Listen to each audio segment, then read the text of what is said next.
আদর্শ পাইয়া ঠাকুর অদ্বৈত জয় করি খোল মঙ্গলের সাজ। যখন খোল খোল তালের আওয়াজ হলেন, এবার চৌদিকে বসা বাবা হরে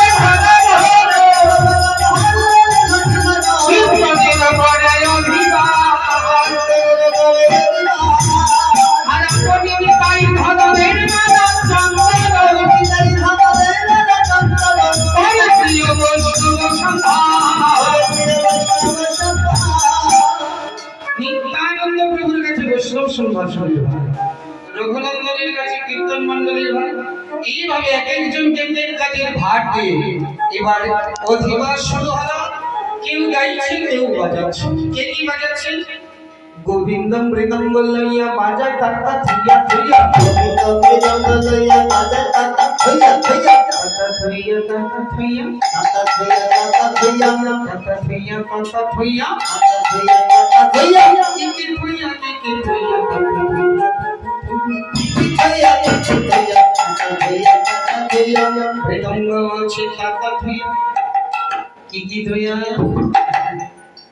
সারা বছর রোজগার করেছেন, পকেট ভরেছেন, আগামী দিন সব কিছু ধইয়া কামনা বসনাইয়া দে কাকা ধইয়া কাকা ধইয়া বসনাইয়া দে কাকা ধইয়া আর কিছু ধইয়া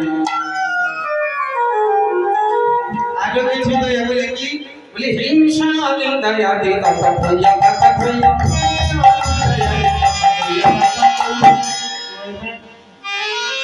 এটা তো ধুই আসা সম্ভব না। হিংসা নিন্দাটাকে ধুই আসা সম্ভব? যেখানে যেখানে যাই সেখানে সেখানে আমাদের সঙ্গে যেতে বলছি ধুই আসা সম্ভব না হলেও নিয়ে হলেও কোনো রকমে বসে যাবে। বসে কি হবে বলে ঠিক মতো কীর্তন শুনবেন। কীর্তন শুনতে শুনতে দেখবেন কি আপনার যার সাথে হিংসা হিংসি ছিল হঠাৎ দেখবেন ও আপনার পাশে বসে আছে।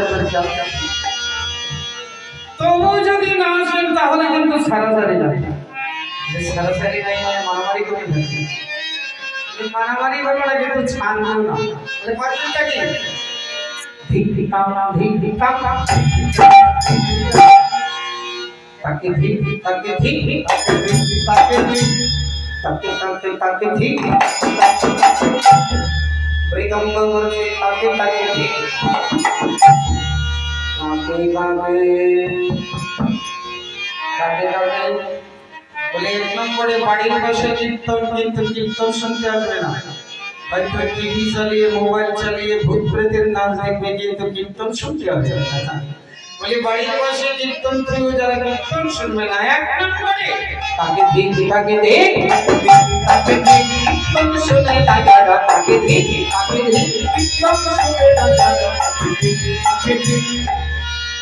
আবার অনেকে কীর্তন শুনতে আসবে, কিন্তু আসবে তো আসবে সারা বছরের গল্প বস্তা ভরে নিয়ে আসবে। এসেই তো একেবারে গল্পের বস্তা খুলে দিচ্ছে।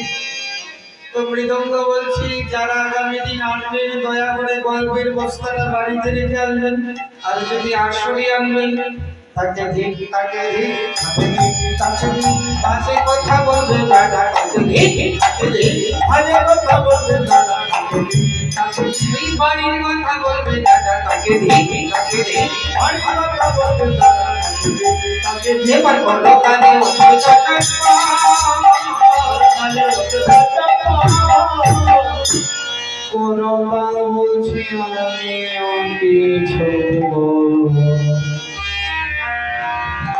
বলুন করতার হচ্ছে আমি ঠিক ঠিক দিব না, কিন্তু আমার নামটা তোমরা করো। তোমার নাম আমরা জানি, করতাল নাম কেনা যায় বলে জানে সবাই কিন্তু পড়ে না। হরিনাম করতে হবে কেনা যাবে, কিন্তু পড়ে জানলে হবে না, পড়তে হবে। জানে সবাই কিন্তু পড়ে না। তো মৃদঙ্গ বলছে জানলে হবে না, পড়তে হবে।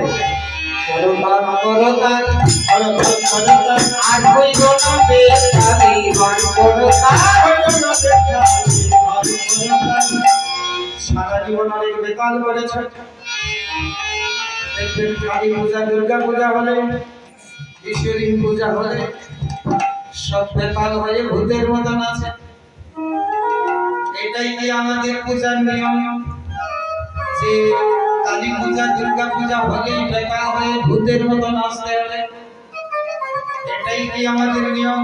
তাই মৃদঙ্গ করতাল করছি, সারা জীবন যত বেতাল করেছো আগামী দিন সবাই কেউ বেতালে আসবেন না, তালে আসবে। আর তাল করতে হলে কিছু নিয়ম কানুন আছে। কি কিছু মাঝে মাঝে তালি, মাঝে মাঝে খালি। তাহলে ভাগটা যদি ঠিক না হয় তাহলে তালটা গন্ডগোল হবে। তাই ভাগ মানে যেমন আপনারা সংসারের তালে তাল মিলিয়ে চলছিলেন, সকালে এটা, দুপুরে এটা, বিকালে এটা, সন্ধ্যায় এটা, রাত্রে এটা, তালে মিলিয়ে চলছিলেন। আজকে সব তালকে ভাগি দিয়ে কীর্তন ওই মাঝে মাঝে যদি ওই ভাগটা না দেন তাহলে সংসারের তাল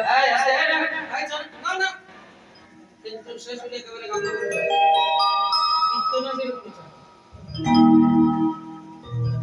কীর্তন আসলে বলে ক্লাস দিয়ে দিব। তো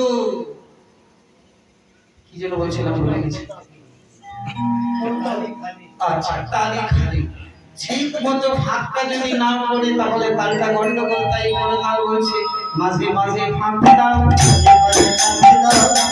ভাগটা মানে ওই কীর্তনয়া শুনে এসে মাঝে মাঝে ভাগটা দাও। কীর্তনয়া শুনে এসে মাঝে মাঝে ভাগটা দাও। আরে হরি কাছে বলে বলে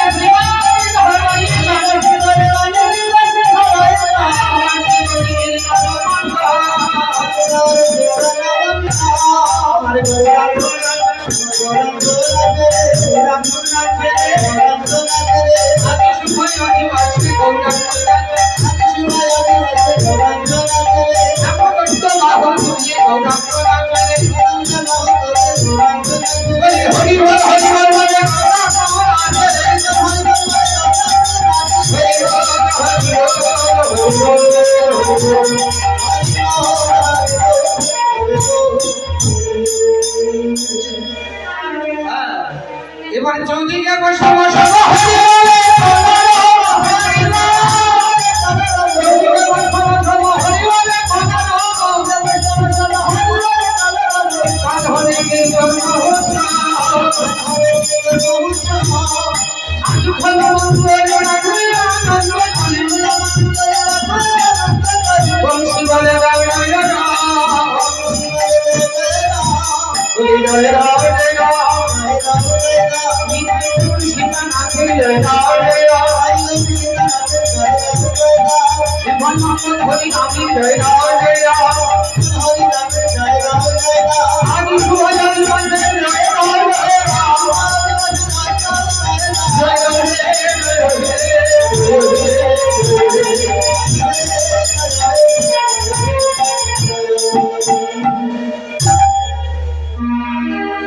সবাই মিলে আমার সাথে একটু হাতের তালি দিয়ে হরিনাম করবেন, তারপর আমরা অধিবাস সমাপ্ত করব।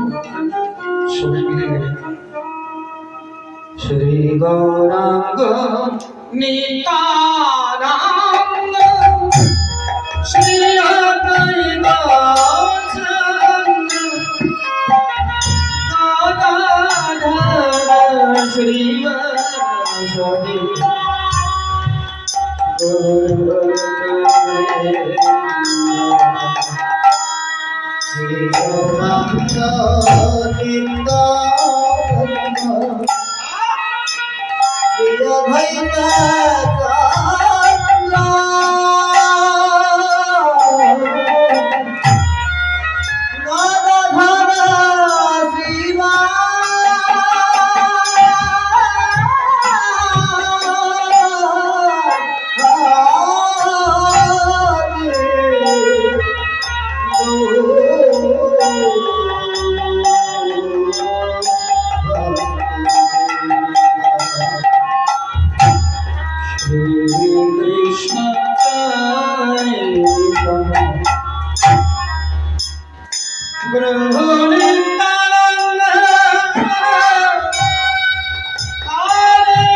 কৃষ্ণ হরে কৃষ্ণ কৃষ্ণ কৃষ্ণ হরে হরে হরে